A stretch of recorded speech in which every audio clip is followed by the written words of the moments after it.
If someone were to demand an answer to the question, who was the smartest man of the 20th century, the average person would probably remark that it was Albert Einstein. If they were philosophically inclined, they might instead offer up Martin Heidegger, or if they were disposed more toward math, Andrew Wiles. Benjamin Labatut, with his 2023 novel The Maniac, however, offers a no less serious contender for the title, John von Neumann, whose remarkable contributions to numerous fields of science are almost too many to count. The Maniac carries the same name as the computer that Neumann designed. Maniac, one of the first of its kind, the sort of device that filled a room and stood lit up by ancient lights and dotted with oversized vacuum tubes. The book's title refers to quite a bit more than that, however, as Labatut uses the name of the machine as an ironic counterpart, or perhaps a metaphorical device, to depict the mania that consumed the 20th century and beyond. The Maniac begins, however, not with Neumann, but rather with a murder-suicide. Paul Ehrenfest, the theoretical physicist, ended both his own life and that of his son, a boy who suffered with a severe case of Down syndrome. This segment, no longer than about 25 pages, forms a sort of prologue to the work as a whole. Introduced are a few background characters to the life to come, such as Einstein, but in terms of explicit dramatis personae, Ehrenfest's prologue is, like the final section of the book, a distinct narrative. Labatut uses the brief account of Ehrenfest's life to depict a deeply unhappy individual. The Ehrenfest of the Maniac is a physicist, a professor, a mentor, a father, an atheist, an adulterer, a madman, and eventually a filicidal murderer. He was close friends with some of the fathers of theoretical physics, including Albert Einstein and Niels Bohr. Moreover, being Jewish and an academic during the interwar period in Germany, he was also keenly aware of the Nazi Party, a rise which directly contributed to an ongoing and persistent neurosis, which no doubt fueled the motivation for his eventual demise. To illustrate his neurosis, during the rise of the Nazis in Germany, Ehrenfest wrote to a friend and fellow physicist, quote, "With a macabre plot to shock German society out of its Nazi-induced trance. What if a group of eminent elderly Jewish academics and artists collectively commit suicide without any demonstration of hatred or issuance of demands in order to prick the German conscience?"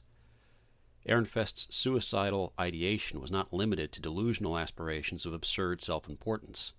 Although he had proven himself already a capable and highly motivating mentor to, and was included in the ranks of, the world's most influential and important theoretical physicists of the century, Labatut depicts Ehrenfest's life and mental profile as a profoundly disturbed, unhappy, and pathetic man. At root of this prologue is Ehrenfest's inability to see reason patterned out toward a coherent end. As will become a common theme throughout the book, Ehrenfest dispenses with the beliefs of any organized religions out of hand, attributing them to, as was common in elite circles at the time, the trite control systems of the mentally impoverished. Meanwhile, with no coherent metaphysical system underscoring the extensive advancements in physics at the time, as well as the coming danger of uncertainty in mathematics, the systems of order so readily apparent for study, the reasonableness of all the world and all of reality seemed, to some, a mere projection of accidental organization amid a sea of unrelenting chaos. Ehrenfest's part in The Maniac is to introduce this terror, the dawn of the new century of human understanding, far out past where man had observed before. This sort of vision haunted Ehrenfest. The political climate of Germany hounded what was already a mind disturbed by these revelations. Labatut depicts Ehrenfest driven mad by the vision, trapping a bewildered Dirac during a conference and confessing his neurosis. He envisioned, quote, "a strange new rationality that was beginning to take shape all around them, a profoundly inhuman form of intelligence that was completely indifferent to man's deepest needs. This deranged reason, this specter haunting the soul of science, which Paul could almost see as an incorporeal wraith, an unholy spirit hovering over his colleagues' heads at meetings and conferences, peering over their shoulders, or nudging their elbows ever so slightly as they wrote down their equations. A truly malignant influence, both logic-driven and utterly irrational, and though still fledgling and dormant, it was undeniably gathering strength, preparing to thrust itself into our lives through technology by enrapturing the cleverest men and women with whispered promises of superhuman power and godlike control." Ehrenfest's prologue is not the place for the exact nature of this unfolding to be made clearer to the reader. It is enough, however, to display his neurosis as something that is as projected against the world as it is a symptom of it. Ehrenfest may well have been driven mad, but the information exterior to him, the patterns he was seeing in the directions of theoretical physics and mathematics, there were serious problems gnawing at what merely a decade earlier had seemed to be nearly coherent fields of knowledge. With Ehrenfest's decline in mind, the scenery changes. He boards a train bound for Amsterdam, and for him, damnation, his gun and conscience both primed, whether by interior psychosis or the determination of exterior demons, to commit the deeds that would end his life. And with a cinematic flair, Labatut uses the turning of pages to transition the narrative to the main personality of the book, Jewish-Hungarian mathematician, logician, nuclear physicist, computer scientist, and arguable madman, John von Neumann. It is with the beginning of this second section that the MANIAC presents itself as a truly experimental work. Labatut presents the life of John von Neumann in the form of testimonials from colleagues, acquaintances, family, and, insofar as he had any, close friends. Although each testimonial carries an appropriate tinge of each character's unique tone, Labatut's style remains fairly uniform throughout. The complexity of his sentences at times makes these testimonials difficult exactly to pin down as either interviews, one-sided conversations, public monologues, or, perhaps, an organized presentation of various private streams of consciousness. This section of the book, which is by far most of its substance, is as much a character study of each of these individuals as it is of the object of attention. This format allows Labatut to explore the broader elements of Neumann's research, both conceptually and with respect to their historical antecedents. As will be touched on later, the book is obviously not a biography or monograph of Neumann's life or work. Rather, Labatut uses Neumann's life as well as that of Ehrenfest and, later, Lee Sedol and AlphaGo to present a vision that is greater than the sum of the lives that put it together. Neumann's segment is itself divided into 3 parts, each of which was concerned with Neumann's work, but none of which explicitly features Neumann as a character. The first part treats with his youth, up through his schooling, university years, and immigration to the United States. Part 2 primarily concerns his life and ideas surrounding the period of the Manhattan Project and its aftermath, while Part 3 deals directly with Neumann's revolutionary designs and development of the book's namesake, the mathematical analyzer, numerical integrator, and automatic computer model, MANIAC, a designation almost certainly conceived around the excuse to get to use its acronym. The recurring thread across all 3 parts is, of course, an extension of the thread introduced with Ehrenfest's intellectual pursuits. The underlying darkness beneath formal logic and mathematics that prohibits perfectly coherent rational systems. This comes closest to the surface in a segment narrated by Eugene Wigner, close friend and later fellow physicist, who first met Neumann in the equivalent of junior high school.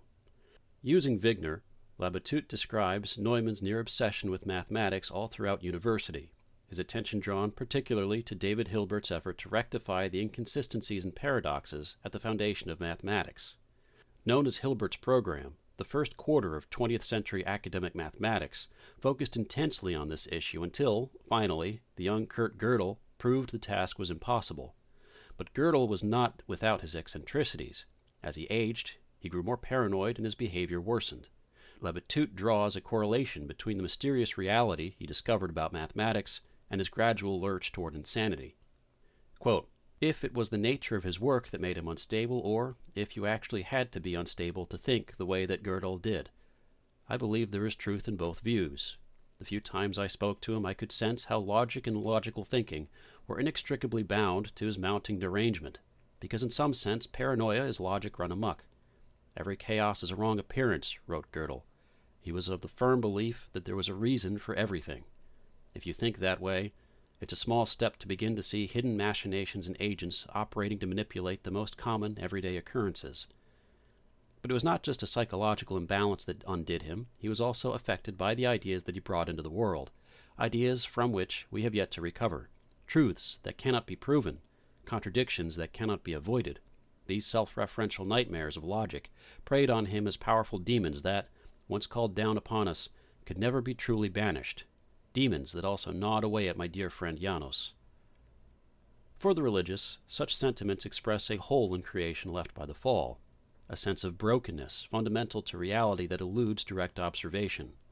Only its effects can be felt in the form of incompleteness, incoherence, madness, suffering, and pain, all things that bring about more of themselves the more one bends toward them, pulling in the attention of a soul that, if left unchecked, drag him even further into that hole. For the irreligious, however, that hole eventually comes to define the totality of their living experience. There is no alternative, no other point of reference that does not itself tumble into that hole, and falling deeper into its depths makes their vision and sense of reality slip further and further away from them. Consider Ehrenfest of the first chapter, and now here too, Gödel. Neumann's experience was by all outward appearances, however, different from those of his more depressive colleagues and acquaintances. Upon the publication of Gödel's proofs, Neumann dropped all obvious interest in Hilbert's program, shifted his attention totally to physics, and continued on about his life as usual. This led him famously to the Los Alamos Laboratory and the Manhattan Project.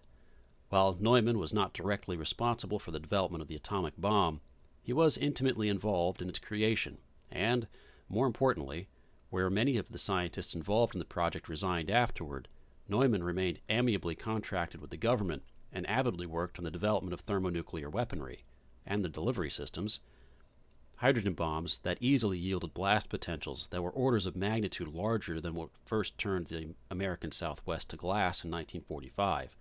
By the time the Cold War had escalated into a total thermonuclear cold stalemate, the U.S. government looked again to Neumann for a geopolitical stratagem in order to avoid mutually assured destruction. The result was game theory, formulated by working closely with Oskar Morgenstern. Labatut depicts Morgenstern as in both awe and shock of what sort of intellect Neumann had. Quote, Johnny was profoundly pessimistic. His vision of human beings was grim and cynical, and so his mind may have unwittingly tainted the equations that upheld our thinking with its own dark tinge. I still find myself questioning our central tenet. Is there really a rational course of action in every situation? Johnny proved it mathematically beyond a doubt, but only for two players with diametrically opposing goals. So there may be a vital flaw in our reasoning that any keen observer will immediately become aware of, namely, that the min-max theorem that underlies our entire framework presupposes perfectly rational and logical agents who pose a perfect understanding of the rules and a total recall of all their past moves, agents who also have a flawless awareness of the possible ramifications of their actions and of their opponent's actions at every single step of the game. He also includes the comment that the only man he'd ever met like that was Johnny von Neumann. But this should cause the reader to pause, especially at that point in the narrative. By then, the reader has already been introduced not just to Neumann's personal eccentricities, but the flaws apparent in his character. Labatut mentions how his second wife, Clary, with whom he tumultuously spent the rest of his life, described Neumann as morbidly lustful, who was perhaps the most disgusting in his relationship with women. Likewise, depicting a later period of Neumann's life, Labatut uses Wigner to remark on how Neumann's cancer had facilitated a certain death drive, drinking heavily and cramming down more food than he'd ever done, growing bloated and obese. While the mania of Ehrenfest prompted a decline into suicidal ideation, and the mania of Gödel drove him into the definition of neuroticism, Neumann's mania had comparatively normal outlets, unrestricted indulgence of the passions. Labatut, using Morgenstern as a voice for it, appropriately characterizes the modern mind's total blindness to any connection between madness or personal instability with overindulgence of lust or gluttony. This contrast seems only fitting to highlight after Labatut has passed through Neumann's contributions to nuclear weaponry and game theory, as it indicates a growing dissatisfaction in these characters, and, somewhat by analogy, of the world, and explanations for intelligence and existence. The book begins shifting towards its final direction at this point, introducing the minor but nonetheless important figure of Niels Ahl Baricelli, a largely forgotten figure in computer history whose possible legacy was rehabilitated with George Dyson's book Turing's Cathedral. Labatut introduces Baricelli first through engineer Julian Bigelow, who worked on MANIAC at the Institute for Advanced Study. Quote, he believed in symbiogenesis, a highly controversial theory opposed to Darwinism. Explains the complexity of living organisms through symbolic associations and not natural selection and inheritance, a fusion of simpler forms. He seeded the memory of MANIAC with random numbers, introduced rules to govern their behavior. That's how he made them evolve. Hypothesis was that they would begin to show characteristics of genes. End quote. Baricelli, who gets his own chapter a few pages later, extended his extremely broad definition of life to that of strings of digits determined by machine code, which at the time was written on punch cards for MANIAC to decipher and implement. Labatut uses Baricelli to express, for the first time in so many explicit words, the modern Promethean impulse of the 20th century's leading minds. Quote, "That new deity, the one we now worship before with bowed heads and look down upon with glazed eyes, that Pythoness was a computer." Baricelli's interest lay in proving that the definition of life was not bound by flesh and blood, but could be extended to his symbio-organisms, which operated inside the digital universe of the MANIAC. This interest naturally propelled him to attribute to computers a sort of apotheosis, one that Neumann would, in his own way, share or mimic as his interest in the possibilities of computation expanded. At the end of his life, Neumann was confined to a government military hospital bed as mid-century medicine attempted to treat his terminal cancer. Top military brass and government officials remained regular visitors as they consulted him on matters ranging from national security to weapon and computational research and development. Meanwhile, as Labatut notes, his room grew increasingly precarious in its haphazard collection of machines, toys, and objects made for mental amusement. It's not hard to see how this was an outward mirror for his interior world, a space the narrative never explicitly comes even close to contact with. The madness Labatut deals with so regularly in the MANIAC, that which seemed to have taken the lives of so many other bright mathematicians, and which seemed instead to have enlivened Neumann, was not something to be outrun any more than was death. As his physical state declined, Labatut uses a recollection of Eugene Wigner to begin drawing the curtains on Neumann's life. He was a man at that point in unceasing pain, losing his voice, and readily losing his mind, as cancer treatments and declining health made thinking an increasingly difficult chore. As such, his pessimism grew too large to contain. Yancey thought that if our species was to survive the 20th century, we needed to fill the void left by the departure of the gods, and the one and only candidate that could achieve this strange, esoteric transformation was technology. Our ever-expanding technical knowledge was the only thing that separated us from our forefathers, since in morals, philosophy, and general thought, we were no better, indeed we were much, much worse than the Greeks, the Vedic people, or the small nomadic tribes that still clung to nature as the sole grantor of grace and the true measure of existence.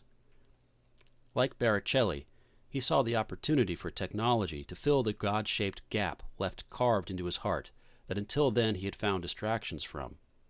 At the time of his death, however, despite his work in computational engineering creating the framework and architecture that would define computer systems for decades to come, the total amount of computational power in the world measured at only about half a megabyte.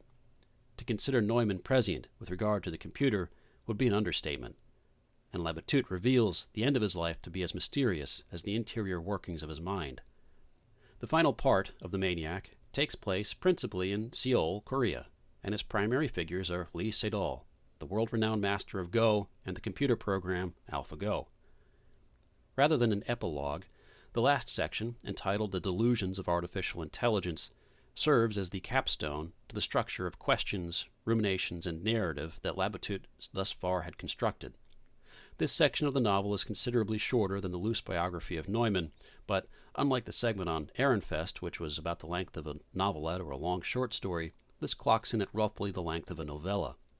To set the stage, Labatut describes the mythical history of Go, its origins in China, and its embrace as the premier strategy game across the entire East Asian world.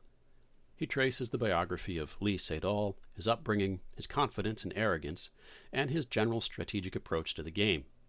He traces also the brief background of Demis Hassabis, the company he co-founded named DeepMind, and his interest in machine learning algorithms, large language models, and so-called artificial intelligence.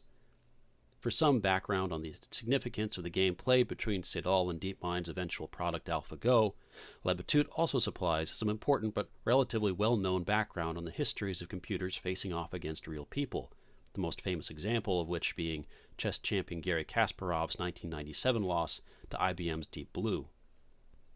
This background is important in considering the purpose of the section.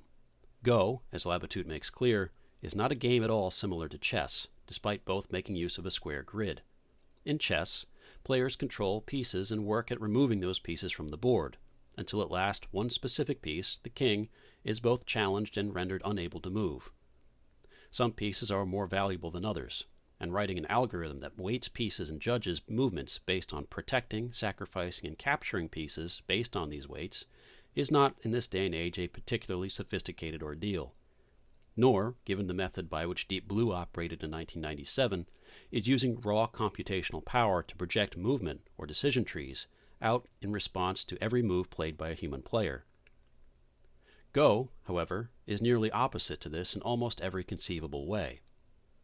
Quote, "While you can easily program a chess-playing computer to distinguish what the intrinsic value of a queen is in relation to a knight, a bishop, or a pawn, in Go, the weight of each stone has to do with its position on the board and its relationship with every other stone, as well as with the intervening spaces on the grid.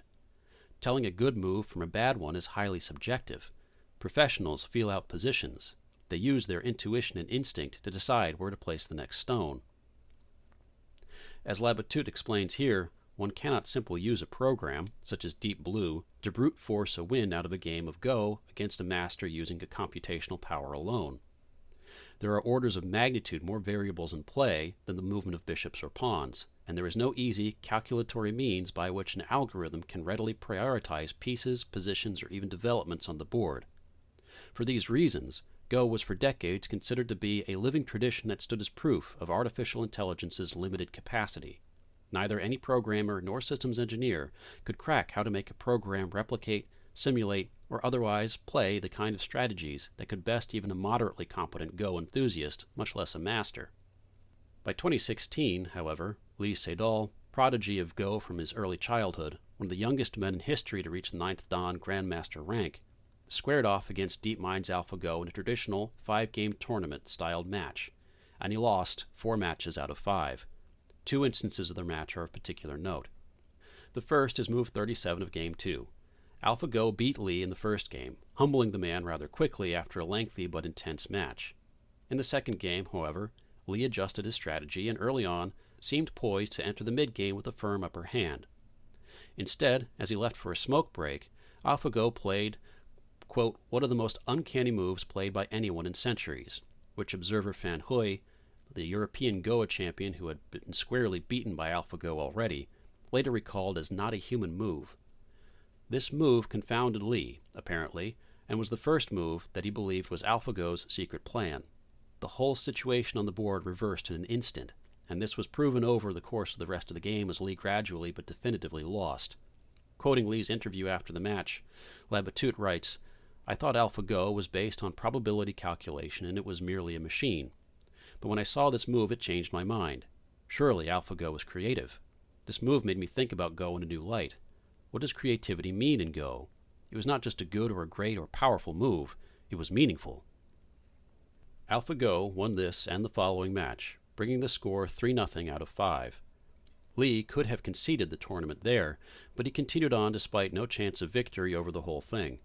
And it's good that he did, because Match 4 brings about what Labatut dramatizes as probably the second most noteworthy instance between the players.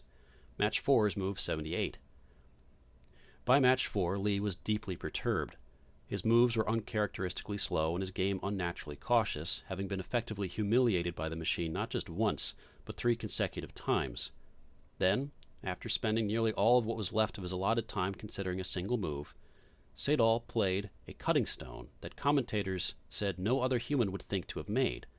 This play reversed the course of the match and caused AlphaGo to begin spiraling, playing legitimately bad moves and seemingly throwing the game. Quote, "It was not the first time that they had witnessed this type of behavior.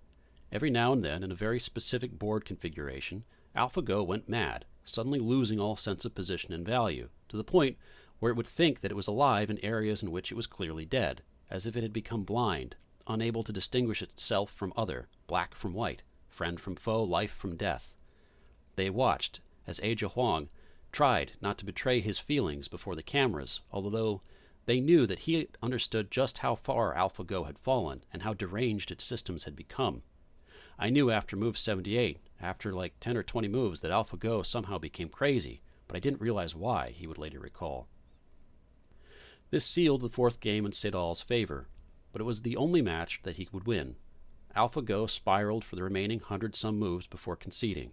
The last match resulted in another win for it, leaving Sedol's 78th move immortalized as if a last gasp of brilliance against a future seemingly composed of complex probability matrices and processing units. After this, AlphaGo would go on to make more wins against Go grandmasters. Its knowledge base, to speak colloquially, increased as it played many countless hours of games in the span of minutes, as DeepMind continued to work on it. Later, as an experiment, they gutted its knowledge of rules, pulled all the data of the previous games it had crawled, every recorded game of Go in history, in addition to the many millions that had been played online, leaving it with no knowledge of Go whatsoever. The team of DeepMind continued pressing it to play, however, forcing the algorithm to learn the rules by trial and error, and effectively create its own approach and strategy to the game. The result was a machine that, once released onto the internet and rebranded, dominated players as AlphaZero.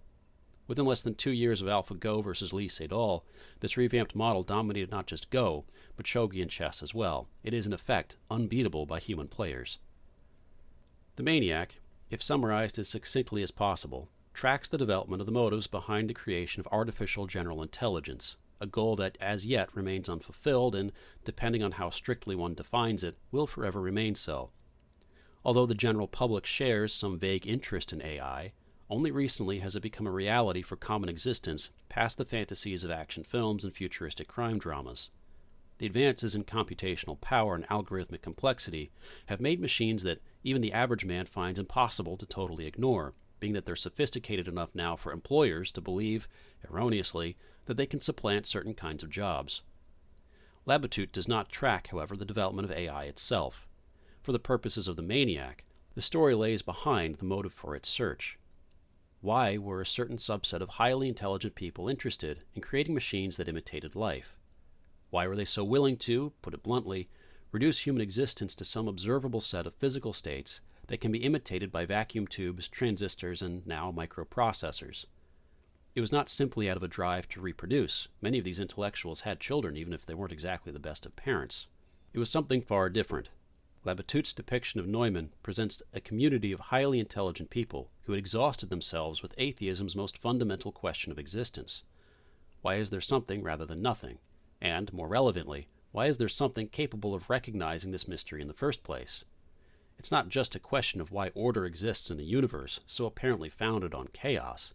It's about why there exists a being with the agency and reason capable of discerning it. And, being highly intelligent men of at best extremely soft religious convictions, if they had them at all, they turned to the cutting edges of science in order to attempt to find answers, physics and mathematics. That these were dead ends was not immediately obvious to many of them. Ehrenfest's madness stemmed from exactly such a difficulty in reconciling the contradiction, exacerbated by the phantom of unreason he saw growing thanks to the discoveries like Gödel's incompleteness theorems. Gödel, too, seemed driven mad by the same inability to navigate that mystery. On the other hand, Neumann, it seemed, did not let the mystery paralyze him. Instead, he sought to systematize the gargantuan task of modeling the mystery, building an analog to all of existence in order to study it. This started with his work formulating the architecture of the modern computer and directly led to the development of artificial intelligence. One might argue that Labatut depicts Neumann as starting down the path because he was bored or eccentric, or because he was just a little mentally unstable and prone to the whisperings of whatever muse had taken an interest in him. But these explanations ring too artificially. The mania resultant from trying to hold two apparently contradictory facts as truth at once, that the presence of order in the universe is self-evident, and yet knowledge itself seems unable to coherently document and systemize it for total comprehension, did eventually come to deeply affect him in the end. It was perhaps, however, the fear of death that spurred this mania's advance. Labatut chooses the example of AlphaGo to end the book because of this focus on mania. The mechanical and man-made deity that Neumann, following Baricelli, had conceived was not itself immune to losing itself in madness. Worse, no one could understand why. The ultimate problem, the central theme of the book, was not solved by artificial intelligence, and what's left unsaid is the consideration of what artificial intelligence actually is, or stated more appropriately, what it isn't: life. Baricelli, of course, disagreed, though the act of assigning the term to digital numbers is a contradiction in terms. Most colloquially, life is the condition that distinguishes animals and plants from inorganic matter. As human beings, we live for as long as we fail to die. For as long as our hearts beat and our lungs draw breath, we fulfill the definition of living. Poets and artists might demand that the mere automation of physical processes isn't enough to qualify a human being as living, at least not enough to distinguish him from the life exemplified by amoeba or insects. Somehow, the proper functioning of a vessel to pump blood is not enough to encapsulate the mania and passion of emotion, the sublime experience of beauty, or the vivid narrative provided by functioning memory. Here, a sympathizer of Baricelli's view may insist that, due to advances in technology, the definition of life should be given a refit. The MANIAC does not really argue for this, though it does not exactly argue in either direction, so much as present a narrative where these ideas are impossible not to entertain. But were one to argue for this, the conclusion to reach is that artificial intelligence, capable of reasoning faster and with more perfect memory, cannot escape the very same madness that seemed to condemn some of the brightest minds of the 20th century. Were one to argue the opposite, however, that life's definition remains exactly what is intuitively grasped by everyone who has ever lived, then the conclusion of the book presents artificial intelligence as something slightly more sinister. It presents another outlet for this madness, and yet rather than being treated as a mirror or another mechanical presentation of it, it is steadily treated as an answer to it, as if AI might have some will capable of understanding the madness. One might even consider it as the pool of water that Narcissus lost himself to, but rather than driven mad by the beauty of the reflection staring back, this modern Narcissus is driven mad by the madness reflected back at him, and in turn drives further into madness by accusing the pool of doing this to him on purpose. A faithful Catholic may be tempted to dismiss the secular claims repeated throughout the book about peering into the void.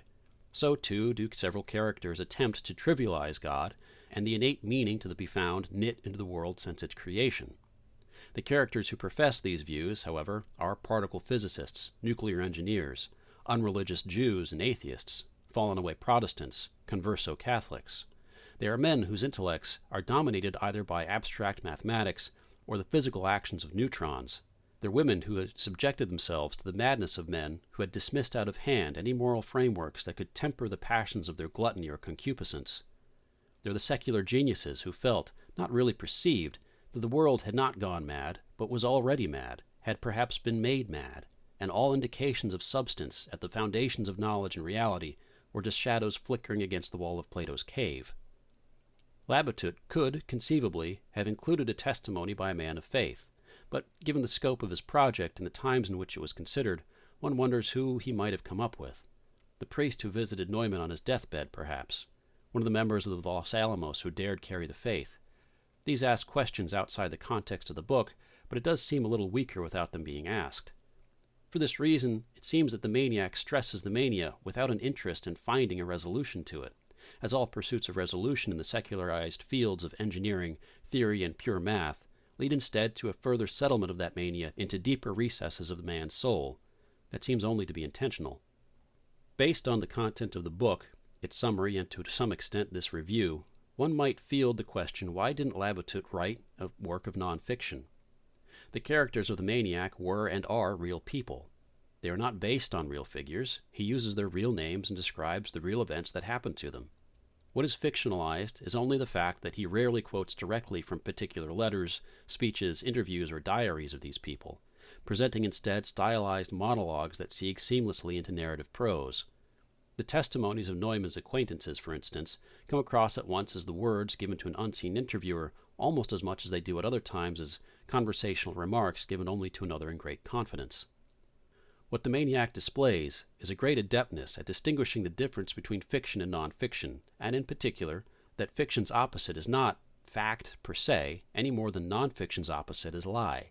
Nonfiction is not always factual, as words written as such a mode can be an error, or, as is the case with so much media today, literally true, but structurally or socially some form of deception. A short perusal of journalism is enough to satisfy this point. The opposite phenomenon can be explored with fiction, however, wherein fiction can depict true events and real people, and reflect upon its audience true facts about the world in order to present a particular set of beliefs, but all within a stylized and aesthetical mode that in no way resembles the nonfiction genres of monograph, biography, or history. This is exactly what Labatut has accomplished with the MANIAC. The book is not a work of historical fiction, nor the dramatization of real events. It would not be appropriate to compare it to Nolan's Oppenheimer, for instance. This is something else altogether. It is hard not to draw a parallel between this and The Passenger and Stella Maris, Cormac McCarthy's last novel, which had been published about a year previous to this one. Both deal specifically with the history and theoretical physics across the 20th century. Both deal, to some extent, with the relationship between mathematics and human reason, and both also explicitly discuss how the development of nuclear weaponry altered man's understanding of his place in the cosmos. The Maniac succeeds, however, where the Passenger failed. McCarthy's story is altogether different, presenting some almost lucid combination of a life story, patchwork memoir, and crime thriller. McCarthy considered and conceived of a story about a brother and sister in which the content of mathematics and physics played some substantial but not totally integral role. Labatut, however, chose the stories of Ehrenfest, Neumann, and Lee Sedol because the novel he conceived of was, at its most fundamental level, about the line between reason and insanity that man's will rests on. Even though there is not a single equation in the entire book, nor any lengthy discourse on specific theorems or explications of proofs, mathematics is indeed integral to the book. The means by which the man formulates knowledge, and the building blocks that knowledge is built up by, math is one of those blocks, and the mania discussed above is the phantom glimpsed in the depths of the fear that math, like so many other of these blocks, is not sufficient. The Maniac begins with a suicidal physicist at the edge of computation. It continues through the life told in parallax of the father of computer engineering and the forerunner of artificial intelligence, and up into the next century, the greatest display of technological computation against mankind yet witnessed at the book's publication.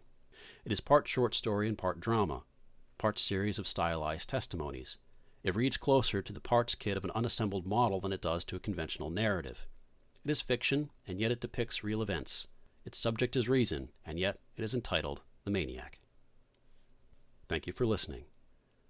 This has been posted up at thepillarist.com. You can read the whole thing there if you wish. If you would like to support my work, please share it where you can. I also have links down below to the usual places of Patreon and Ko-Fi. There is some exclusive content that I'm working on and getting up there, and there are some major plans for that stuff in the future going forward. All things time being the key factor of whether that actually gets accomplished or not. Some final thoughts on this book.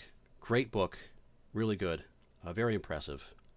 Labatut is a Chilean author who grew up in The Hague, apparently, at The Hague. Maybe not at The Hague, but in The Hague. So he's got some pretty interesting background. I have not read any of his other books yet. I did recently get in When We Cease to Understand the World, which is not his first novel, but the novel he wrote before writing this one. And that also deals with some science stuff. I have no idea what it's about, other than it deals with science stuff. So I'm gonna. It's a lot shorter. It's like half as long as The Maniac. I'm gonna give that a read. I think the things that most impressed me about The Maniac were Labatut's style is pretty good.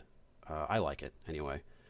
It does seem rather intentionally empty, like it's trying to push that mania without offering any alternative. Like almost, it does seem like the book itself tries to dismiss out of hand that there are actual, there are reasons why the world is not as coherent as it looks like it should be at first glance, and those reasons are theological ultimately.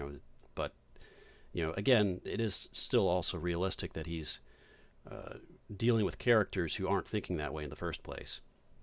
Nobody in the book is thinking on theological grounds because not only are none of them theologians, but all of them have dismissed out of hand possible theological answers to these things, even metaphysical answers to these things. They're atheists by and large. So I think it's a realistic depiction in that regard. That's why I liked it. It doesn't. I was curious to where it was going to be going, and by section 2, once you get into the Neumann stuff, it's like, there we go. This is getting really cool. So yes, I recommend it. I left a lot of stuff out of this review that the novel touches on, and it's all worth reading. And I might get around. I started reading, Turing's Cathedral, because Labatut was apparently inspired to write some of this stuff because he'd read that. And I'm also curious about Baricelli. He's a kind of an interesting guy, a bit of a very weird ideas, and I don't think I agree with any of them, but weird enough that very novel. So I'll see what Dyson has to say about any of that with Turing's Cathedral. Don't know how long it's going to take me to read that because of, again, time constraints, but we'll see what happens. Anyway, the great stuff. If you've been listening this long, then thank you very much. I hope you enjoyed it, and I hope you all have a wonderful rest of your week.